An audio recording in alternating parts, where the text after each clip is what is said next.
O Caminho a Cristo, capítulo 10. O Deus que eu conheço. Muitas são as maneiras pelas quais Deus procura revelar-se a nós e pôr-nos em comunhão com Ele. A natureza fala sem cessar aos nossos sentidos. O coração aberto é impressionado com o amor e a glória de Deus manifestado nas obras de suas mãos. O ouvido atento ouve e compreende as comunicações de Deus pelos objetos da natureza. Os verdejantes campos, as árvores altaneiras, os botões e as flores, a nuvem que passa, a chuva, o rumorejante regato, as glórias do firmamento, tudo nos fala ao coração, convidando-nos a familiarizar-nos com aquele que os criou a todos. Nosso Salvador ligava suas preciosas lições às coisas da natureza.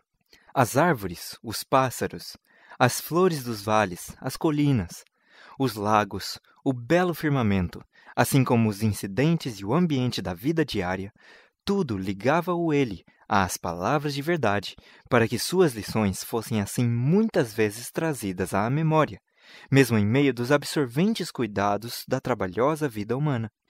Deus deseja que seus filhos apreciem as suas obras e se deleitem na singela e serena formosura com que adornou o nosso lar terrestre. Ama o belo, e acima de tudo que é exteriormente atraente, ama a beleza de caráter. Deseja que cultivemos a pureza e a simplicidade, as mudas graças das flores. Se tão somente estivermos atentos, as obras de Deus nos ensinarão preciosas lições de obediência e confiança. Desde as estrelas, que em seu trajeto pelos espaços percorrem século após século a rota invisível que lhes é designada, até o ínfimo átomo, todas as coisas da natureza obedecem à vontade do Criador. E Deus cuida de tudo e sustenta todas as coisas que criou.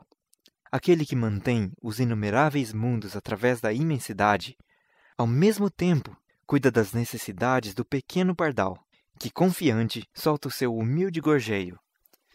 Quando os homens saem para o seu labor diário, assim como quando se acham entregues à oração, quando repousam à noite e quando se erguem de manhã, quando o rico se banqueteia em seu palácio, ou quando o pobre reúne seus filhos em torno da mesa escassa, sobre cada um o Pai Celeste vigia com ternura.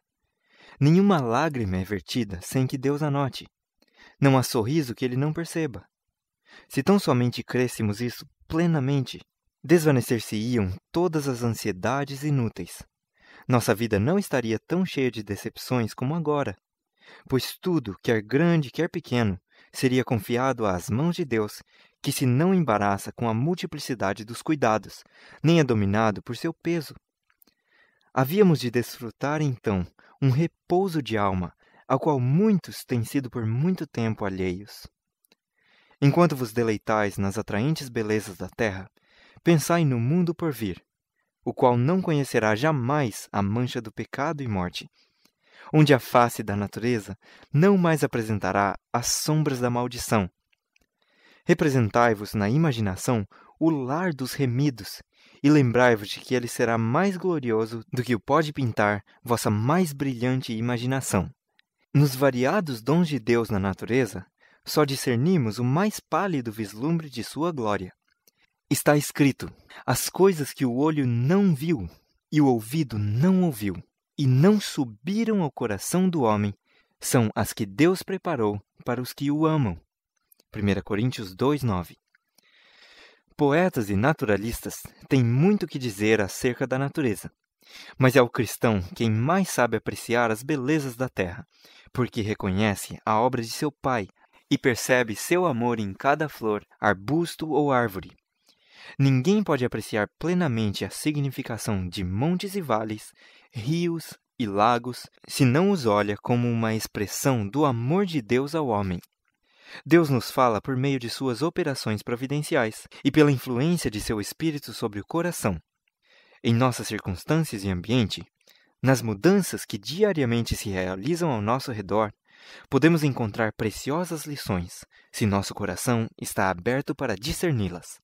O salmista, narrando a obra da providência de Deus, diz: a terra está cheia da bondade do Senhor. Salmos 33:5.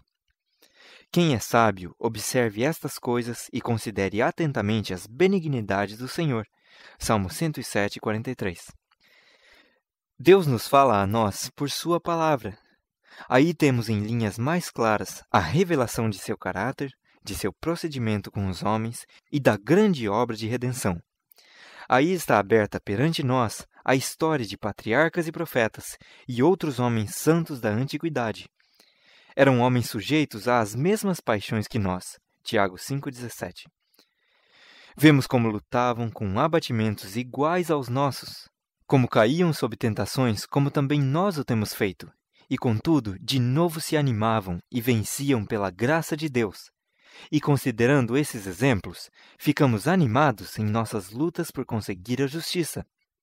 Ao lermos acerca das preciosas experiências que lhes foram concedidas, da luz, amor e bênção que lhes foi dado desfrutar, e da obra que realizaram pela graça que lhes foi dada, o mesmo Espírito que os inspirava acende em nosso coração uma chama de santa emulação e um desejo de ser semelhantes a eles no caráter e de como eles andar com Deus. Disse Jesus acerca das Escrituras do Antigo Testamento: "E quanto mais é isto verdade do Novo, são elas que de mim testificam, dele que é o Redentor, aquele em quem se centralizam nossas esperanças de vida eterna." Sim, a Bíblia toda fala de Cristo, desde o primeiro relatório da criação, pois sem ele nada do que foi feito se fez, até a promessa final: "Eis que cedo venho." Lemos acerca de suas obras e ouvimos a sua voz. Se desejais familiarizar-vos com o Salvador, estudai as Santas Escrituras. Enchei o coração todo com as palavras de Deus. São elas a água viva a mitigar vossa sede ardente. São o pão vivo do céu. Jesus declara: "Se não comerdes a carne do Filho do Homem e não beberdes o seu sangue, não tereis vida em vós mesmos." João 6,53. E ele mesmo explica essa declaração, dizendo: "As palavras que eu vos disse são espírito e vida." João 6,63. Nosso corpo é formado pelo que comemos e bebemos. E como se dá na economia natural, assim também na espiritual. É aquilo em que meditamos que dará força e vigor à nossa natureza espiritual. O tema da redenção é tema que os próprios anjos desejam penetrar. Será a ciência e o cântico dos remidos através dos séculos da eternidade. Não é ele digno de atenta consideração e estudo agora? A infinita misericórdia e amor de Jesus, o sacrifício feito por ele em nosso favor, demandam a mais séria e solene reflexão. Devemos demorar o pensamento no caráter de nosso amado Redentor e Intercessor.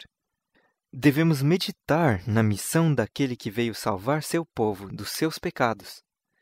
Ao contemplarmos assim os temas celestiais, nossa fé e amor se fortalecerão, e nossas orações serão cada vez mais aceitáveis a Deus, porque a elas se misturarão cada vez mais a fé e o amor. Serão inteligentes e fervorosas.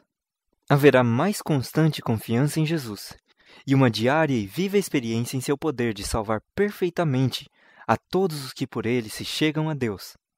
Ao meditarmos nas perfeições do Salvador, havemos de desejar ser transformados por completo e renovados na imagem de sua pureza.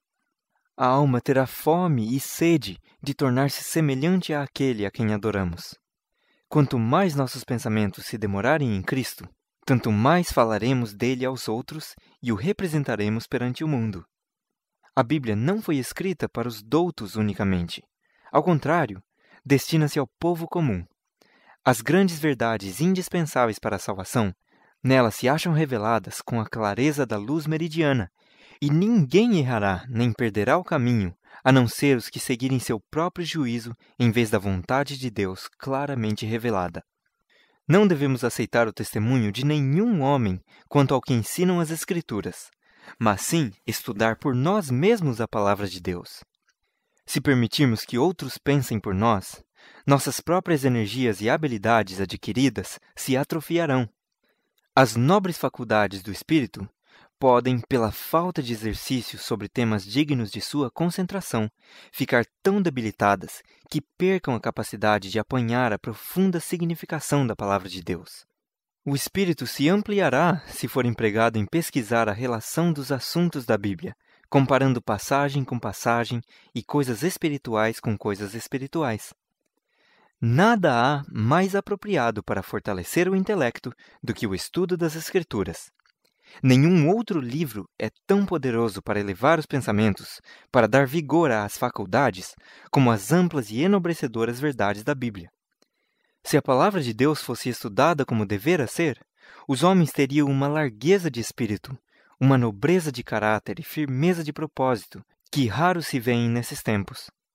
Bem pouco benefício, porém, se tira de uma leitura apressada das Escrituras.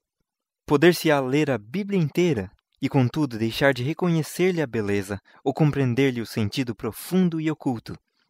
Uma passagem que se estude até que seu sentido seja claro ao espírito e evidente sua relação para com o plano da salvação é de maior valor do que a leitura de muitos capítulos sem ter em vista nenhum propósito definido e sem adquirir nenhuma instrução positiva.